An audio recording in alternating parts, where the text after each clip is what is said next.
नमस्कार दोस्तों। आज हम भारतीय संविधान के कुछ महत्वपूर्ण अनुच्छेद करेंगे।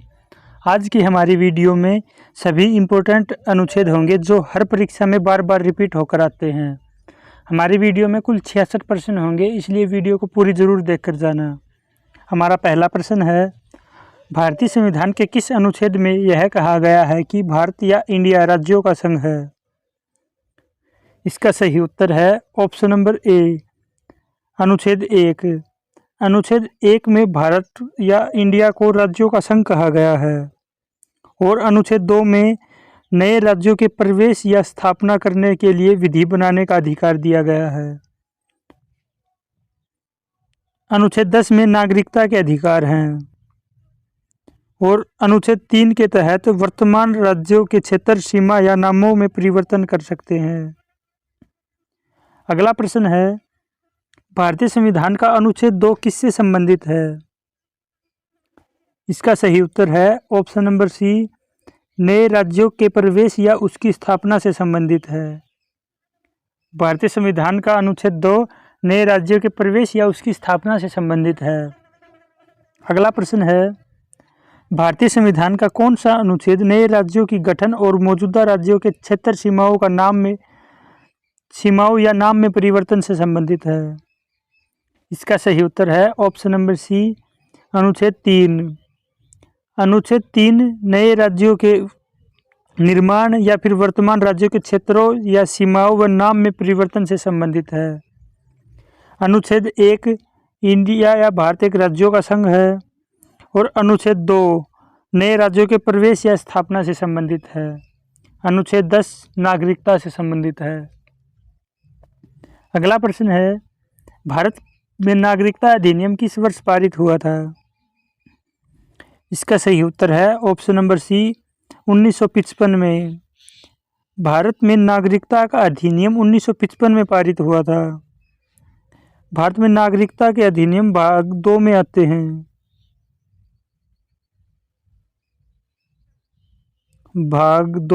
हैं। और अनुच्छेद नंबर 5 से 11 में है। और भारतीय संविधान का अनुच्छेद 11 नागरिकता के संबंध में कानून बनाने की शक्ति प्रदान करता है। अगला प्रश्न है, निम्नलिखित में से कौन सा भारत का नागरिक बनने की शर्त के रूप में गलत तरीके से सूचीबद्ध किया गया है? इसका सही उत्तर है ऑप्शन नंबर बी, संपत्ति के अधिग्रहण के माध्यम से नागरिकता प्राप्त नहीं की जा सकती। यह ऑप्शन गलत है और सभी सही हैं। भारत में नागरिकता अधिनियम 1955 में पारित हुआ था और जिसमें हम 5 तरीके से भारत की नागरिकता को प्राप्त कर सकते हैं। सबसे पहले आती है जन्म के आधार पर नागरिकता मिलना। अगर कोई किसी व्यक्ति का जन्म भारत में होता है तो उसे ऑटोमेटिक भारत की नागरिकता मिल जाती है। दूसरा है वंश के द्वारा नागरिकता और तीसरा है पंजीकरण द्वारा नागरिकता। कुछ समय का इनका वो रूल होता है जिस समय तक हम भारत में रह लेंगे तो हमें नागरिकता दे दी जाएगी पंजीकरण के द्वारा। अगला है देशीयकरण द्वारा नागरिकता और 5वें नंबर पर है किसी भूभाग को भारत में मिलाकर हम भारत की नागरिकता को पा सकते हैं। जैसे कल को अगर पीओके भारत में मिल जाएगा तो पीओके के जितने भी नागरिक हैं उनको भारत की नागरिकता मिल जाएगी। अगला प्रश्न है, संविधान के किस अनुच्छेद में राष्ट्रपति के अध्यादेश जारी करने की शक्ति के बारे में बताया गया है? इसका सही उत्तर है ऑप्शन नंबर डी, अनुच्छेद 123 में। अनुच्छेद 123 में भारतीय संविधान के राष्ट्रपति के अध्यादेश जारी करने की शक्ति के बारे में बताया गया है। अगला प्रश्न है, भारतीय संविधान के किस भाग में नागरिकता का वर्णन किया गया है? इसका सही उत्तर है ऑप्शन नंबर डी, भाग 2 में। भारतीय संविधान के भाग 2 में नागरिकता का वर्णन किया गया है। यह आर्टिकल नंबर 5 से 11 तक आता है। और भारत के भाग 3 में मूल अधिकार हैं जो 12 से 35 तक आता है और 36 से 51 तक भारत के राज्यों के नीति निर्देशक तत्व हैं। अगला प्रश्न है, भारतीय संविधान के किस अनुच्छेद में नागरिकता से संबंधित प्रावधान है? इसका सही उत्तर है ऑप्शन नंबर ए, अनुच्छेद 5 से 11। अनुच्छेद 5 से 11 में भारतीय संविधान में के अनुच्छेद 5 से 11 में नागरिकता से संबंधित प्रावधान है। यह भाग 2 के अंतर्गत आता है। अगला प्रश्न है, निम्नलिखित में से किसे भारतीय संविधान द्वारा लागू किया जा सकता है? इसका सही उत्तर है ऑप्शन नंबर सी, मौलिक अधिकार को। मौलिक अधिकार को भारतीय संविधान द्वारा लागू किया जा सकता है और मौलिक अधिकार भारतीय संविधान के भाग 3 में आते हैं और इनका अनुच्छेद 12 से 35 तक आते हैं। आर्टिकल नंबर 12 से 35 भारतीय मौलिक अधिकार हैं। अगला प्रश्न है, निम्नलिखित में से कौन सा भारतीय संविधान में उल्लेखित मौलिक अधिकार नहीं है? इसका सही उत्तर है ऑप्शन नंबर बी, मतदान का अधिकार।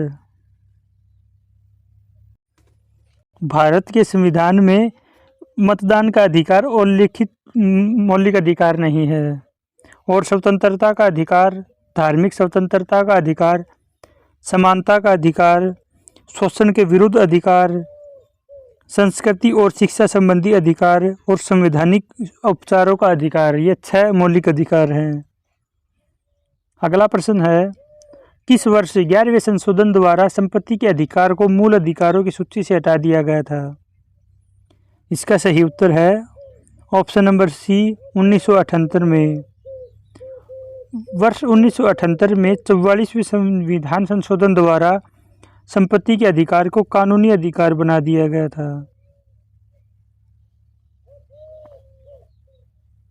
कानूनी अधिकार। और भारत के संविधान में संविधान संशोधन की प्रक्रिया दक्षिण अफ्रीका से ली गई है।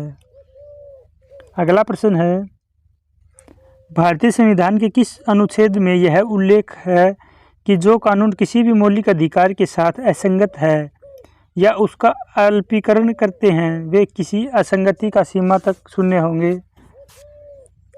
इसका सही उत्तर है ऑप्शन नंबर डी, अनुच्छेद 13 के अंतर्गत। अगला प्रश्न है,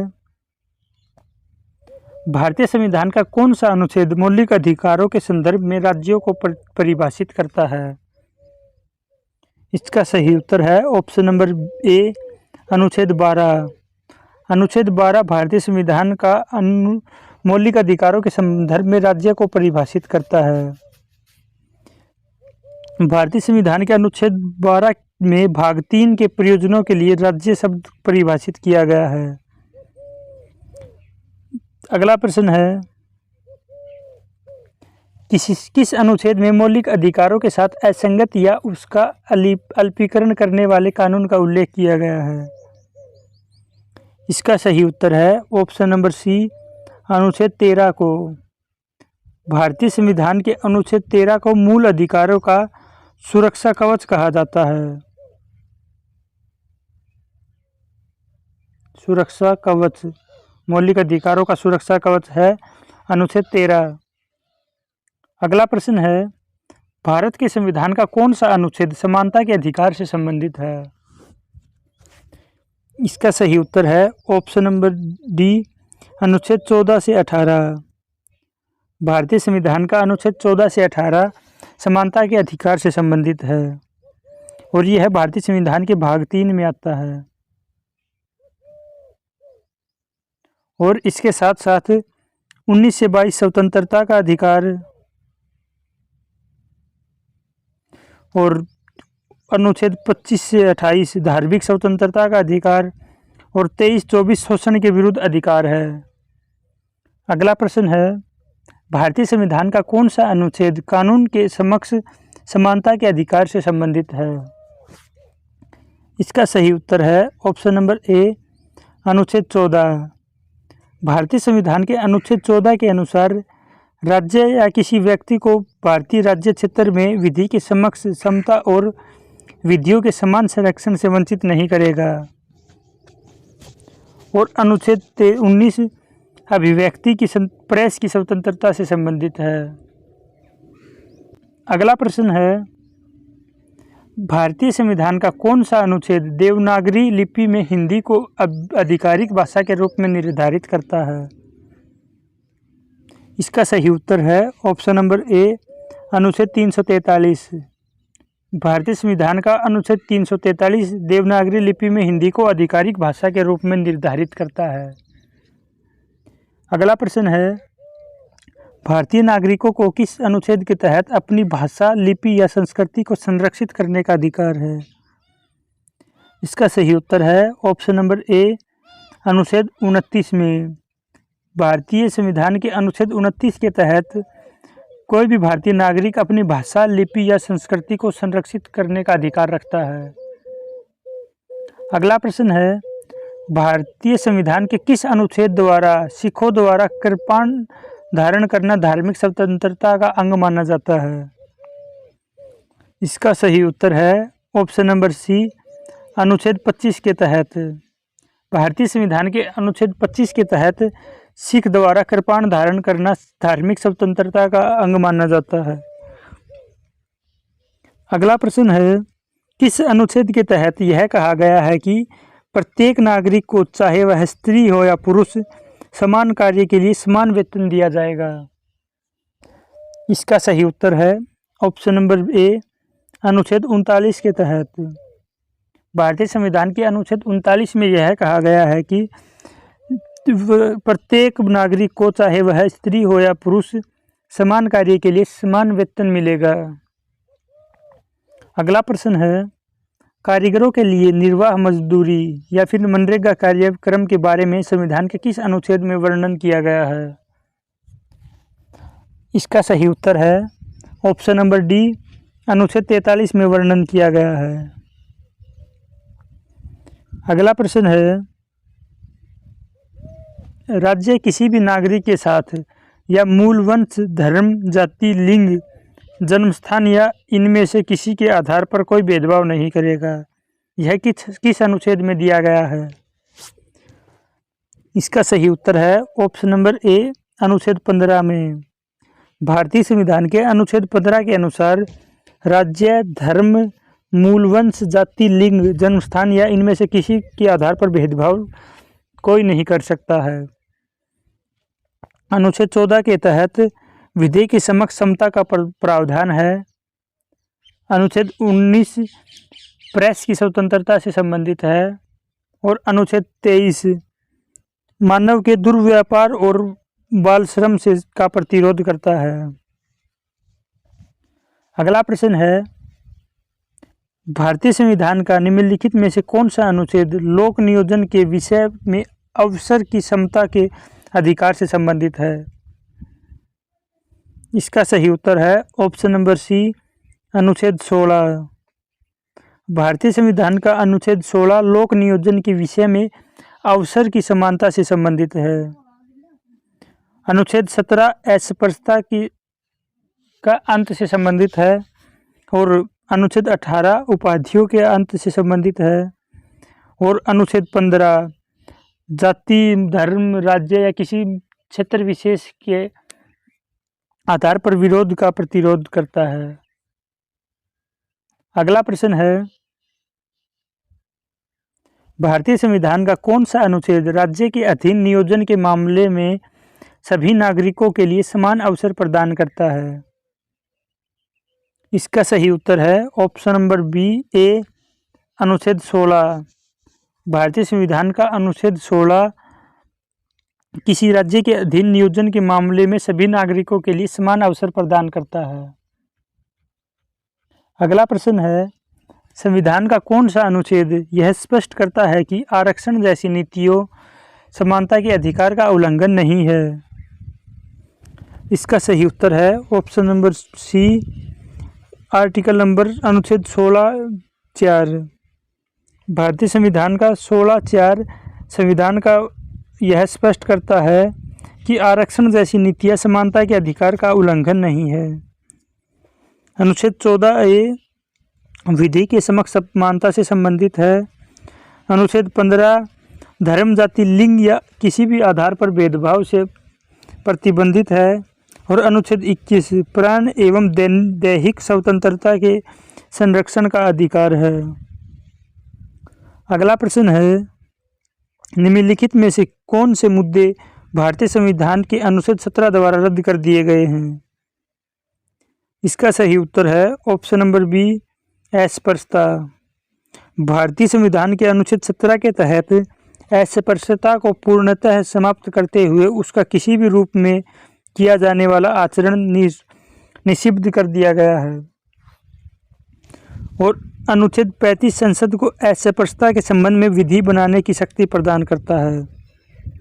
आर्टिकल नंबर 35।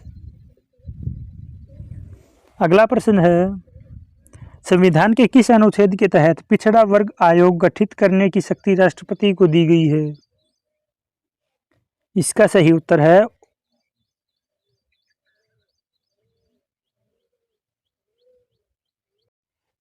ऑप्शन नंबर सी, अनुच्छेद 338। भारतीय संविधान का अनुच्छेद 338 पिछड़ा वर्ग आयोग गठित करने की शक्ति राष्ट्रपति को सौंपी गई है, इससे संबंधित है। अगला प्रश्न है, भारतीय संविधान के किस अनुच्छेद के तहत चुनाव आयोग के बारे में प्रावधान दिया गया है? इसका सही उत्तर है ऑप्शन नंबर डी, अनुच्छेद 324 के तहत।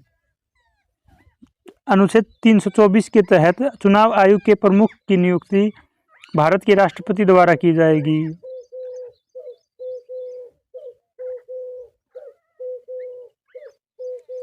अगला प्रश्न है, किस अनुच्छेद के तहत उच्चतम न्यायालय को पुनर्विलोकन की शक्ति दी गई है? इसका सही उत्तर है ऑप्शन नंबर ए, अनुच्छेद 137। भारतीय संविधान के अनुच्छेद 137 के तहत उच्चतम न्यायालय को पुनर्विलोकन की शक्ति दी गई है। अगला प्रश्न है, भारत के संविधान का कौन सा अनुच्छेद भारत के नियंत्रक और महालेखा के एक स्वतंत्र कार्यकाल का प्रावधान करता है? इसका सही उत्तर है ऑप्शन नंबर बी, अनुच्छेद 148।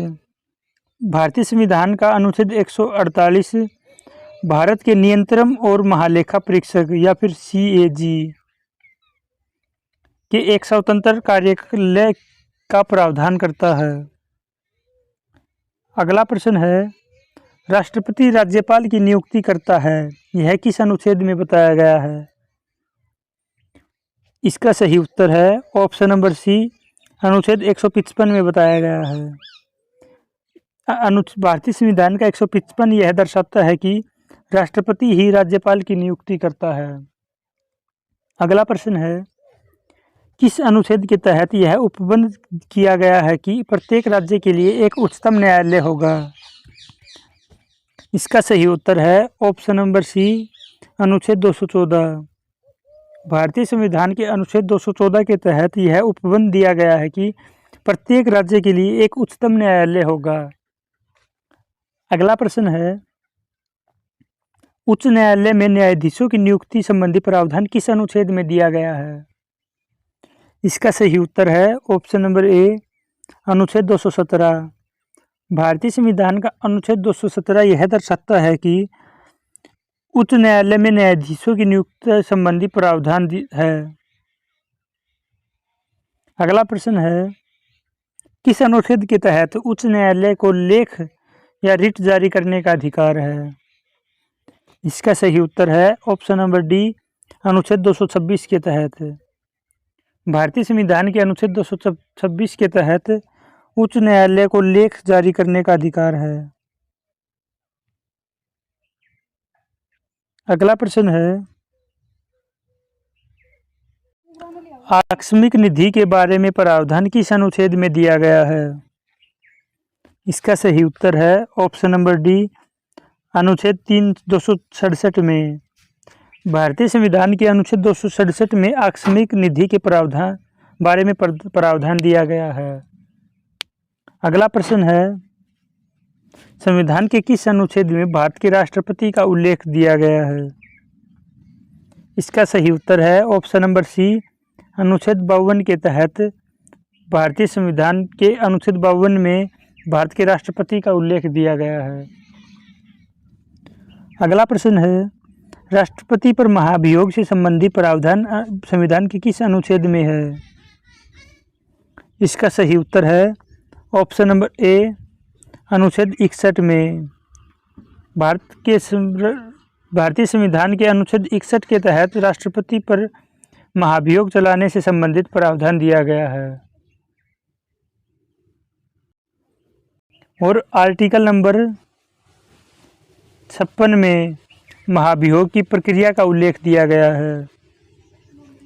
अगला प्रश्न है, भारतीय संविधान का कौन सा अनुच्छेद जो 14 वर्ष से कम आयु के बच्चों को कारखानों आदि में नियोजित करने से रोकता है? इसका सही उत्तर है ऑप्शन नंबर बी, अनुच्छेद 24। भारतीय संविधान का अनुच्छेद 24 14 वर्ष से कम आयु के बच्चों को कारखानों या अथवा अन्य किसी जोखिमपूर्ण कार्य में नियोजित करने से रोकता है। अगला प्रश्न है, संविधान के किस अनुच्छेद में संसद के गठन का उल्लेख है? सही उत्तर है ऑप्शन नंबर सी, अनुच्छेद 79 में। भारतीय संविधान के अनुच्छेद 79 में संसद के गठन का उल्लेख है। इसकी एक शॉर्ट ट्रिक है सरला, सेफ 79, रै 80 और ला 81। से फॉर संसद, रै फॉर राज्यसभा और लै फॉर लोकसभा। इस ट्रिक से हम इन तीनों को आसानी से याद कर सकते हैं। अगला प्रश्न है, संविधान के किस अनुच्छेद में विदेशी नागरिकता लेने पर भारत की नागरिकता से वंचित का प्रावधान के बारे में बताया गया है? इसका सही उत्तर है ऑप्शन नंबर ए, अनुच्छेद 9 में। भारतीय संविधान के अनुच्छेद 9 में यह बताया गया है कि यदि हम किसी और देश की नागरिकता ले लेंगे तो भारत देश की नागरिकता से वंचित कर दिया जाएगा। अगला प्रश्न है, संविधान के किस अनुच्छेद में संघ और राज्यों के लिए लोक सेवा आयोग का उल्लेख है? इसका सही उत्तर है ऑप्शन नंबर बी, अनुच्छेद 315 में। भारतीय संविधान के अनुच्छेद 315 में राज्य और संघ के लिए लोक सेवा आयोग का उल्लेख किया गया है। अगला प्रश्न है, भारतीय संविधान का कौन सा अनुच्छेद कुछ मामलों में गिरफ्तारी एवं नजरबंदी के लिए विशेष सुरक्षा प्रदान करता है? इसका सही उत्तर है ऑप्शन नंबर बी, अनुच्छेद 22। भारतीय संविधान का अनुच्छेद 22 यह दर्शाता है कि कुछ मामलों में गिरफ्तारी पर नजरबंदी के लिए विशेष सुरक्षा प्रदान की जाती है। अगला प्रश्न है, भारत के संविधान का कौन सा अनुच्छेद अंतर्राष्ट्रीय शांति और सुरक्षा को बढ़ावा देने से संबंधित है? इसका सही उत्तर है ऑप्शन नंबर सी, अनुच्छेद 51। अंतर्राष्ट्रीय सीमा और सुरक्षा तथा भारत के विदेश नीति का प्रावधान भारतीय संविधान के अनुच्छेद 51 में दिया गया है। और अनुच्छेद नंबर 49 में राष्ट्रीय महत्व के स्मारकों, स्थानों और वस्तुओं का संरक्षण दिया गया है। अनुच्छेद 50 में कार्यपालिका से न्यायपालिका का पृथक्करण दिया गया है। और अनुच्छेद 48 में कृषि और पशुपालन का संगठन दिया गया है। अगला प्रश्न है, निम्नलिखित में से कौन सा अनुच्छेद धन विधेयक को परिभाषित करता है? इसका सही उत्तर है ऑप्शन नंबर बी, अनुच्छेद 110। भारतीय संविधान का अनुच्छेद 110 धन विधेयक को भारत के संविधान में परिभाषित करता है। इसे केवल लोकसभा और विधानसभा में पेश किया जा सकता है। इसे राज्यसभा या विधान परिषद में पेश नहीं किया जा सकता। और राज्यसभा धन विधेयक को 14 दिनों तक विलंबित कर सकती है, इससे ज़्यादा नहीं कर सकती। अगला प्रश्न है, भारतीय संविधान के अनुच्छेद 167 के अनुसार मुख्यमंत्री का कर्तव्य क्या है?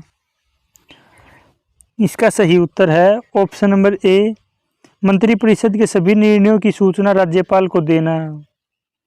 भारतीय संविधान का 167 मुख्यमंत्री के कर्तव्यों से संबंधित है। इसमें कहा गया है कि राज्य के मामलों के प्रशासन और कानून के प्रावधानों से संबंधित मंत्रिपरिषद के सभी निर्णयों के बारे में राज्य के राज्यपाल को सूचित करना मुख्यमंत्री का कर्तव्य होगा। अगला प्रश्न है, संविधान के किस अनुच्छेद के तहत एक नागरिक को कोई भी आजीविका या व्यापार करने की स्वतंत्रता प्रदान है? इसका सही उत्तर है ऑप्शन नंबर बी, अनुच्छेद 19(1) का जी पार्ट। भारतीय संविधान का अनुच्छेद 19 के 1 का जी पार्ट 6 प्रकार की स्वतंत्रताओं का उल्लेख करता है। अगला प्रश्न है, कौन सा अनुच्छेद संघ की कार्यकारी शक्ति की सीमा के बारे में बताता है? इसका सही उत्तर है ऑप्शन नंबर ए, अनुच्छेद 73। भारतीय संविधान का अनुच्छेद 73 संघ की कार्यकारी शक्ति की सीमा के बारे में बताता है। अगला प्रश्न है, किस अनुच्छेद में लोकसभा और विधानसभा के लिए निर्वाचन वयस्क मताधिकार के आधार पर होगा के बारे में बताया गया है?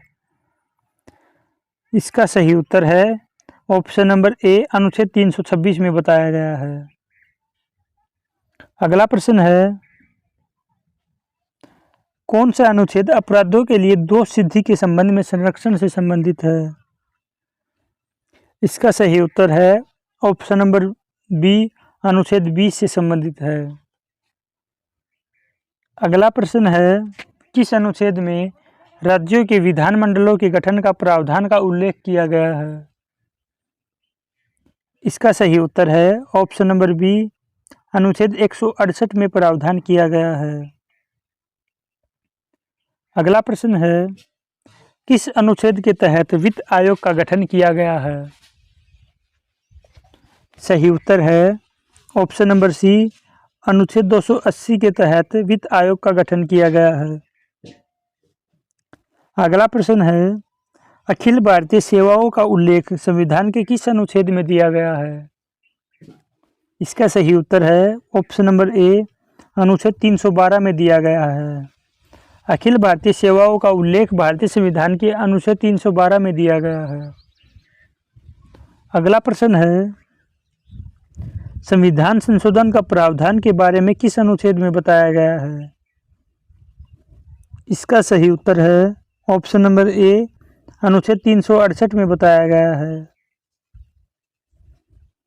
अगला प्रश्न है, भारत के अल्पसंख्यकों के शैक्षिक संस्थाओं की स्थापना और प्रशासन का अधिकार संविधान के किस अनुच्छेद के अंतर्गत आता है?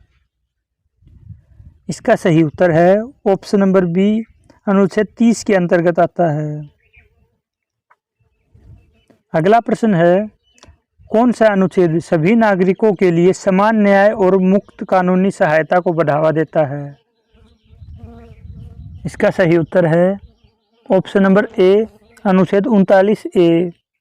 भारतीय संविधान का अनुच्छेद 39(a) भारत के सभी नागरिकों के लिए समान न्याय और मुक्त कानूनी सहायता को बढ़ावा देता है। अगला प्रश्न है, राज्यपाल को क्षमादान की शक्ति किस अनुच्छेद के तहत दी गई है? इसका सही उत्तर है ऑप्शन नंबर सी, अनुच्छेद 161 के तहत राज्यपाल को क्षमादान की शक्ति दी गई है। अगला प्रश्न है, धन विधेयक की परिभाषा किस अनुच्छेद में बताई गई है? इसका सही उत्तर है ऑप्शन नंबर सी, अनुच्छेद 110 में। भारतीय संविधान के अनुच्छेद 110 में धन विधेयक की परिभाषा को उल्लेखित किया गया है। अगला प्रश्न है, किस अनुच्छेद के अंतर्गत राज्यपाल अध्यादेश जारी कर सकता है? इसका सही उत्तर है ऑप्शन नंबर बी, अनुच्छेद 213 के तहत राज्यपाल अध्यादेश जारी कर सकता है। अगला प्रश्न है, किस अनुच्छेद के तहत केंद्र सरकार को उधार लेने की शक्ति दी गई है?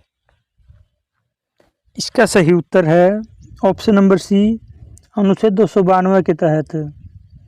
भारतीय संविधान के अनुच्छेद 292 के तहत केंद्र सरकार को उधार लेने की शक्ति दी गई है। अगला प्रश्न है, राष्ट्रपति के पुनर्निर्वाचन की पात्रता के बारे में संविधान के किस अनुच्छेद में बताया गया है? इसका सही उत्तर है ऑप्शन नंबर सी, अनुच्छेद 57 में बताया गया है। भारतीय संविधान के अनुच्छेद 57 में राष्ट्रपति के पुनर्निर्वाचन की पात्रता के बारे में बताया गया है। अगला प्रश्न है, कार्यपालिका और न्यायपालिका के कार्य विभाजन के बारे में संविधान के किस अनुच्छेद में बताया गया है? इसका सही उत्तर है ऑप्शन नंबर डी, अनुच्छेद 50 में। भारतीय संविधान के अनुच्छेद 50 में कार्यपालिका और न्यायपालिका के कार्य विभाजन के बारे में बताया गया है। अगला प्रश्न है, राष्ट्रपति के निर्वाचन मंडल के बारे में संविधान के किस अनुच्छेद में बताया गया है?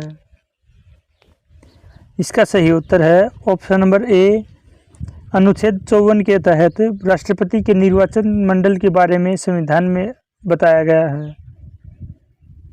अगला प्रश्न है, उपराष्ट्रपति राज्यसभा का पदेन सभापति होगा, यह संविधान के किस अनुच्छेद में बताया गया है? इसका सही उत्तर है ऑप्शन नंबर सी, अनुच्छेद 64 में। भारतीय संविधान के अनुच्छेद 64 में यह बताया गया है कि उपराष्ट्रपति राज्यसभा का पदेन सभापति होगा।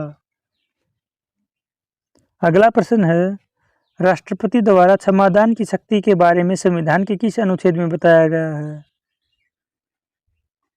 इसका सही उत्तर है ऑप्शन नंबर बी, अनुच्छेद 72 में बताया गया है। राष्ट्रपति द्वारा क्षमादान की शक्ति के बारे में संविधान के अनुच्छेद 72 में बताया गया है। अगला प्रश्न है, संसद में प्रयोग की जाने वाली भाषा हिंदी या अंग्रेजी के बारे में संविधान के किस अनुच्छेद में बताया गया है? इसका सही उत्तर है ऑप्शन नंबर सी, अनुच्छेद 120 में। अगला प्रश्न है, यह हमारी वीडियो का आज का आखिरी प्रश्न होगा। आपातकाल के दौरान भाग 3 के किस अनुच्छेद में विलंबन के बारे में बताया गया है? इसका सही उत्तर है ऑप्शन नंबर ए, अनुच्छेद 359 में। आपातकाल के दौरान भाग 3 को अनुच्छेद 359 के तहत निलंबन किया जा सकता है। आज की वीडियो कैसी लगी कमेंट बॉक्स में ज़रूर बताना। धन्यवाद।